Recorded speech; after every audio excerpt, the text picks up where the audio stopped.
Everyone, welcome back to my channel.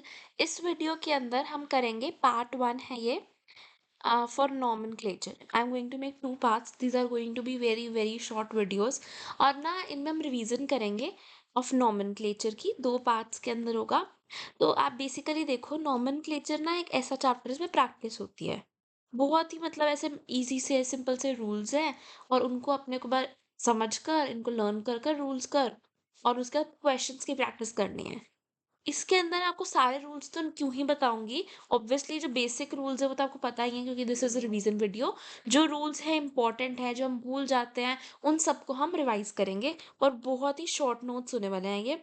सबसे पहले है हमारे पास सबसे मेन रूल जो होता है, इसको देखते हैं हम।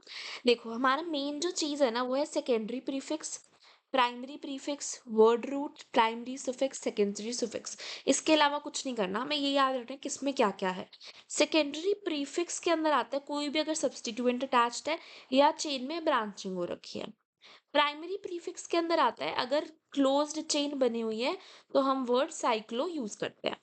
वर्ड रूट आपका मेन वर्ड रूट है, कितने नंबर ऑफ कार्बन है उसको डिनोट करता है। मिथ फॉर वन, इथ फॉर टू। ये देखो, अब इतनी बेसिक चीजें तो 10th क्लास में अपने को पढ़ा दी जाती हैं, तो ये बहुत बेसिक है। इनको मैं नहीं सोचती कि इनको बताना भी जरूरी है for a revision video. Hex से हेक्सेन, हेप से हेप्टस, हेप्ट मीन्स 7, ठीक है। ऐसे कर कर ओक फॉर 8, ऐसे ऐसे कर कर वर्ड रूट आपको सबको बताया। फिर प्राइमरी सफिक्स के अंदर आता है linkage between carbon and main chain. ये बहुत इंपॉर्टेंट है, यानी कि मेन चेन के अंदर कार्बन कार्बन कैसे जुड़े हैं। अगर सिंगल बॉन्ड है तो फिर एन, अगर उनमें डबल बॉन्ड है तो फिर इन, अगर उनमें ट्रिपल बॉन्ड है तो फिर आइन वर्ड यूज होता है। इसके बाद आता है फंक्शनल ग्रुप, लास्ट के अंदर लगता है फंक्शनल ग्रुप। अगर ओ एच है तो ओल, सी एच ओ है तो अल, अगर सी ओ एच लगा हुआ है, कार्बोक्सिलिक एसिड लगा हुआ है तो ओइक एसिड। फिर यहाँ पे लिखा हुआ है अल्फाबेटिकल ऑर्डर। इसमें सबसे इंपॉर्टेंट बात है, हमें अल्फाबेटिकल ऑर्डर के अंदर ही नेमिंग करनी है। कहीं पे भी कंफ्यूजन होगी तो हम अल्फाबेटिकल ऑर्डर पे ही जाएंगे। अब देखो, सबसे पहले आता है स्ट्रेट चेन को हम कैसे नेमिंग करते हैं। अब अगर मैं बात कर रही हूँ किसी स्ट्रेट चेन की जिसके अंदर कुछ भी मतलब कोई सब्स्टिट्यूएंट या कुछ भी नहीं लगा हुआ, कोई फंक्शनल ग्रुप नहीं लगा हुआ, कुछ भी नहीं लगा हुआ, बिल्कुल सिंपल बेसिक स्ट्रेट चेन की अगर मैं बात करूँ, तो आप खुद सोचो यहाँ पर कोई स्ट्रेट चेन है तो ना ही सब्स्टिट्यूएंट लगा है ना ही ब्रांचिंग लगी है, तो सेकेंडरी प्रीफिक्स इसमें नहीं होएगा। फिर आता है प्राइमरी प्रीफिक्स की बात। अब क्योंकि ये स्ट्रेट चेन है तो क्लोज चेन है नहीं, ये भी नहीं होएगा। वर्ड रूट तो सभी के अंदर होएगी, नंबर ऑफ कार्बन। फिर इसके अंदर लिंकेज यानी सिंगल डबल ट्रिपल तो होएंगे ही। तो वर्ड रूट होएगी, प्राइमरी सफिक्स होएगा, सेकेंडरी सफिक्स मैं अब बिना फंक्शनल ग्रुप के कर रही हूँ तो ये भी नहीं होगा। सिर्फ और सिर्फ हमने ये पार्ट देखना है इसके अंदर। तो मैंने यहाँ पे लिख भी दिया, word root plus primary suffix लगाना है आपने बिल्कुल सिंपली।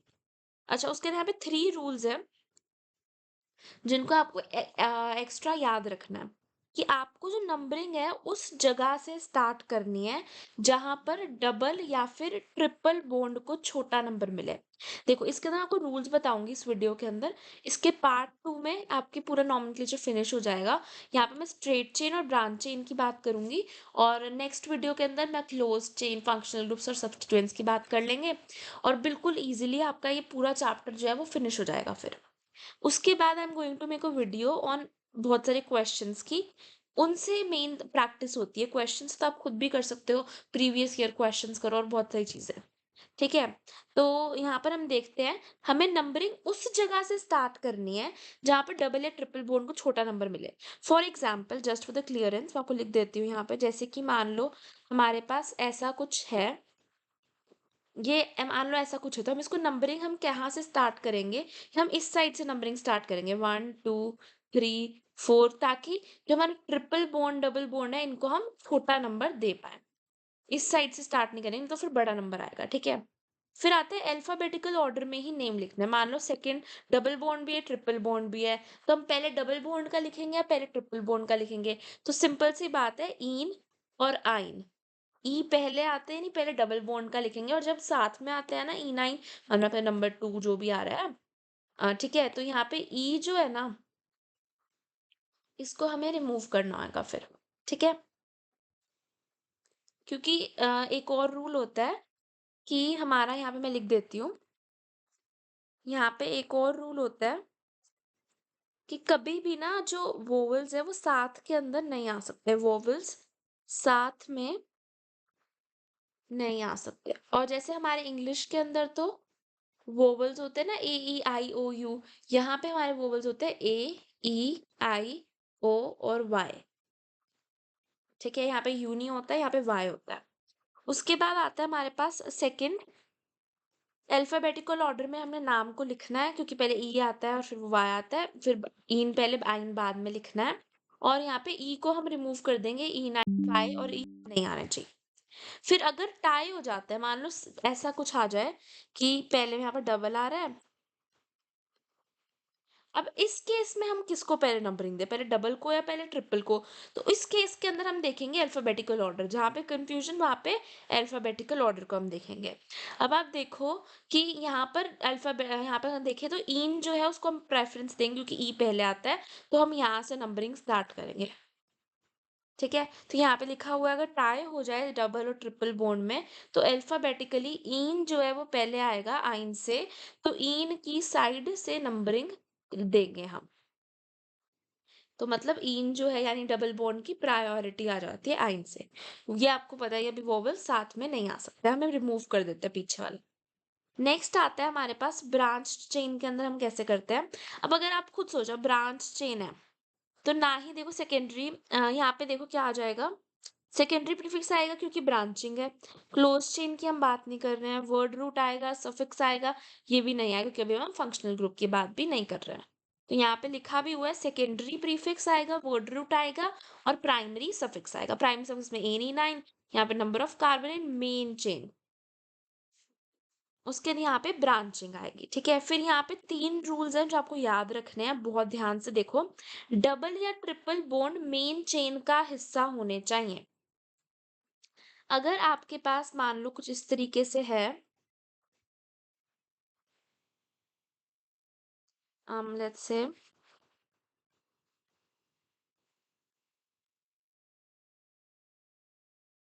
तो यहाँ पे देखो हम कौन सी चेन लेंगे, हम यहाँ पे ये चेन लेंगे, ये चेन लेंगे और ये हमारे पास क्या आ जाएगा, एक्स्ट्रा आ जाएगा। यहाँ पे एच भी लगेंगे जितने लग रहे हैं। Double triple bond main chain का हिस्सा होना जरूरी है। फिर हमें लॉन्गेस्ट मेन चेन डिसाइड करनी है, यानी लॉन्गेस्ट होनी चाहिए, नंबर ऑफ कार्बन में सबसे ज्यादा होए।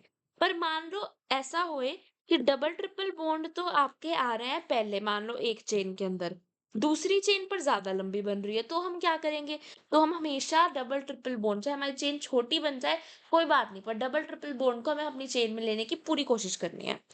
क्योंकि तभी मैंने सीक्वेंस में नंबर 1 पे क्या रखा है, डबल ट्रिपल बॉन्ड। पहली कंडीशन डबल ट्रिपल बॉन्ड को लाना है मेन चेन में, दूसरी कंडीशन है कि वो लंबी होनी चाहिए मेन चेन। तीसरी कंडीशन क्या कहती है, मेन चेन की नंबरिंग ऐसे करो कि ब्रांच को लोएस्ट नंबर मिले। जैसे मान लो आपकी मेन चेन ये है, ठीक है, तो यहाँ पे ब्रांच है, लेट्स से थोड़ा ऐसे कर देते हैं, यहाँ पे आपकी ब्रांच लगी हुई है, जैसे कुछ भी लगी हुई है लेट्स से, है ना, तो हम यहाँ पे ऐसे नंबरिंग करेंगे कि हमारी जो ब्रांच है उसको कम नंबर मिले। हम यहाँ से करेंगे तो 3 मिलेगा, पर यहाँ से करेंगे तो हमें 2 मिलेगा, तो हम इस साइड से नंबरिंग करना स्टार्ट करेंगे ताकि जो ब्रांच है उसको सबसे छोटा नंबर मिले। फिर ये बहुत इंपॉर्टेंट है, इसमें बच्चों की ना जिंदगी निकल जाती है, बच्चों को याद नहीं होता, पता नहीं चलता कि आइसोब्यूटाइल क्या है, सेकेंडरी ब्यूटाइल, टर्जरी कौन सा है ना। तो यहाँ पे हम बहुत ध्यान से देखेंगे, अगर आपका जो ग्रुप ब्रांचिंग में लगा हुआ है वो CH3 है, तो हम बोलेंगे मिथाइल है। C2H5 है, इथाइल है। फिर प्रोपाइल, आप खुद सोचो कि प्रोपाइल दो तरीके से लग सकता है ब्रांचिंग में। एक तो कि यहाँ से ऐसे लग जाए, यहाँ पे आपकी मेन चेन लगी होगी, यहाँ पे आप ऐसे जुड़ जाए यहाँ पर, ठीक है। एक हो सकता है यहाँ पे सेंटर में से जुड़ जाए, CH3 बीच में CH आ जाए। तो अगर ऐसे जुड़ जाए, इसे हम बोलेंगे नॉर्मली जुड़ा हुआ है, ये नॉर्मल प्रोपाइल। अगर ऐसे सेंटर में से जुड़ जाए तो आइसोप्रोपाइल बोलेंगे, ठीक है। सेंटर में से जुड़ने को हमने आइसोप्रोपाइल बोला यहाँ। यहाँ पर एक चीज ऐड होगी,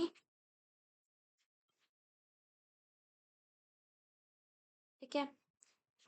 लेट्स कम बैक, हाँ। फिर आता है ब्यूटाइल की, अगर हम बात करते हैं, जैसे ब्यूटाइल जुड़ा हुआ है, यहाँ पे ये है ब्यूटाइल, ठीक है। अब मान लो ब्यूटाइल कुछ इस तरीके से जुड़ा हुआ है, तो चारों कार्बन अपने आप में जुड़े हुए हैं, यहाँ से आपका मेन चेन से अटैच्ड है, तो ये नॉर्मली अटैच्ड है, जैसे कि हमारा ये था, है ना। तो इसे हम बोलेंगे नॉर्मल ब्यूटाइल। उसके बाद आता है आइसोब्यूटाइल, हम किसे बोलेंगे?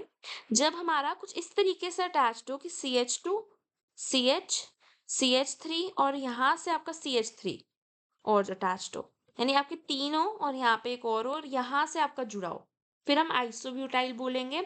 सेकेंडरी ब्यूटाइल बोलेंगे जब नॉर्मल सीधी चेन हो पर सेकंड ऐसे सेकंड वाले कार्बन पे से जुड़ा हो। अगर सेकंड वाले कार्बन से ऐसे जुड़ा हुआ है नॉर्मल चेन में, फर्स्ट से नहीं जुड़ा हुआ, इसमें फर्स्ट से जुड़ा हुआ तो नॉर्मल, सेकंड से जुड़ा हुआ है तो सेकेंडरी ब्यूटाइल, है ना? और पर अगर ऐसे ब्रांचिंग ऐसे हुई है कि 3 है और एक नीचे जुड़ा हुआ है, यहाँ से फर्स्ट से जुड़ा है, तो आइसोब्यूटाइल। टर्जरी ब्यूटाइल तब होगा जब एक ही कार्बन है वो जुड़ा हुआ है और उसके साथ 3 और जुड़े हुए हैं, इस तरीके से। इसे हम बोलेंगे टर्जरी ब्यूटाइल। इसमें कोई डाउट? अगर आपका ऐसे चारों लाइन में है और फर्स्ट से जुड़ा हुआ है तो एन ब्यूटाइल, नॉर्मल ब्यूटाइल। अगर चारों लाइन में सेकंड से जुड़ा हुआ है तो सेकेंडरी ब्यूटाइल। अब आप सोचो थर्ड से जुड़ा हुआ मान लो फिर, तो वो भी सेकंड ही माना जाता है, उल्टी नंबरिंग कर लो। अगर वो यहाँ से जुड़ा हुआ है तो फर्स्ट माना जाएगा, तो एन ब्यूटाइल, सेकेंडरी ब्यूटाइल। फिर ब्रांचिंग के केस के अंदर अगर हम देखें, तो अगर एक ऐसे मतलब ब्रांचिंग हुई है सेंटर में से, तो हम बोलेंगे आइसोब्यूटाइल। अगर एक ही कार्बन अटैच्ड है उसके ऊपर 3 लगे हुए हैं तो उसे बोलेंगे टर्जरी ब्यूटाइल। क्योंकि देखो कौन सा कार्बन अटैच्ड है, हमें ये देखना, कौन सा कार्बन अटैच्ड है। जैसे मान लो इस वाले केस के अंदर ये वाला कार्बन मेन चेन से अटैच था, ये कौन सा कार्बन है? ये सेकेंडरी, क्योंकि 2 और कार्बन से जुड़ा हुआ है मेन चेन के अलावा। वैसे ही टर्जरी इसको क्यों बोल रहे हैं? क्योंकि ये वाला कार्बन मेन चेन से अटैच था और ये कार्बन मेन चेन के अलावा 3 और कार्बन से जुड़ा है, तो इसे हमने टर्जरी ब्यूटाइल बोलते हैं। सेकेंडरी समझ आ गया, एन तो नॉर्मल हो गया और ये बचा हुआ आइसोब्यूटाइल हो गया, जिस केस के अंदर ये तो जुड़ा हुआ है, ये तो चाहे भले आप एक से ही जुड़ा हुआ है पर ऐसे इस तरीके का स्ट्रक्चर बन रहा हो। ठीक है, that's it for this part 1। बाकी पार्ट 2 के अंदर हम करेंगे और उसके बाद अपनी प्रैक्टिस से आप इनको बहुत इजीली कर सकते हो क्वेश्चंस को। Thank you for watching, bye guys, take care.